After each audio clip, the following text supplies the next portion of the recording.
नमस्कार, मी पंजाब दक्कन. राज्यात भाग बदलत पूर्व विदर्भ, पश्चिम विदर्भ आणि मराठवाड्यामध्ये पूर्व 6 5 11 जिल्ह्यात पूर्व आणि पश्चिम विदर्भ भाग बदलत पाऊस पडणार आहे. मराठवाड्यात देखील पडणार आहे. सांगायचं झालं तर हा पाऊस बीड जिल्ह्यात देखील आहे, लातूर जिल्ह्यात देखील पडणार आहे, धाराशिव देखील जिल्ह्यात पडणार आहे, परभणी जिल्ह्यात देखील आहे, हिंगोलीकडे देखील आहे, म्हणून हा अंदाज आहे. पण राज्यात सांगायचं झालं तर नांदेड जिल्हा, हिंगोली जिल्हा, वाशिम जिल्हा या ठिकाणी भाग बदलत पाऊस पडणार आहे, म्हणून हा अंदाज लक्षात.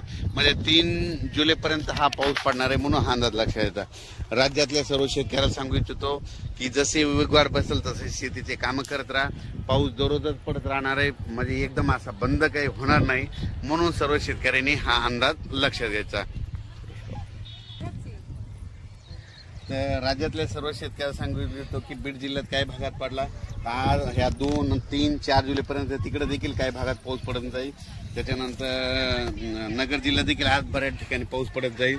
म्हणजे सांगायचं झालं तर पाऊस दररोजच वेगवेगळ्या भागात पडणार आहे, सर्वदूर असं सगळीकडे सारखा पडणार नाही, भाग बदलत पडणार आहे, म्हणून हा अंदाज लक्षात घ्यायचा. आणि त्याच्यानंतर 5, 6 जुलै 7 आणि 8च्या दरम्यान एकदा पावसाचं वातावरण राहणार आहे. पण सगळ्यात वरून राज्याची कृपा फक्त विदर्भावर जास्त, म्हणजे विदर्भात 6 5 11 जिल्ह्यामध्ये मात्र तिकडल्या भागामध्ये चांगला पाऊस पडणार आहे. म्हणजे हे सांगायचं झालं तर. आणि आपल्या मराठवाड्यामध्ये काय होणार की दररोज वेगवेगळ्या भागात दररोज भाग बदलत पडणार आहे, कोणाचं पीक काही जाणार नाही, म्हणून हा अंदाज लक्षात घ्यायचा. राज्यात मात्र मराठवाड्यातला आणि पूर्व विदर्भ आणि पश्चिम विदर्भ या भागात देखील पाऊस असणारच आहे. म्हणजे 3 4 जुलैपर्यंत दररोज वेगवेगळ्या भागात पाऊस पडणार आहे, एकदम काही बंद होणार नाही, त्याच्यामुळे काही चिंता करायची गरज नाही.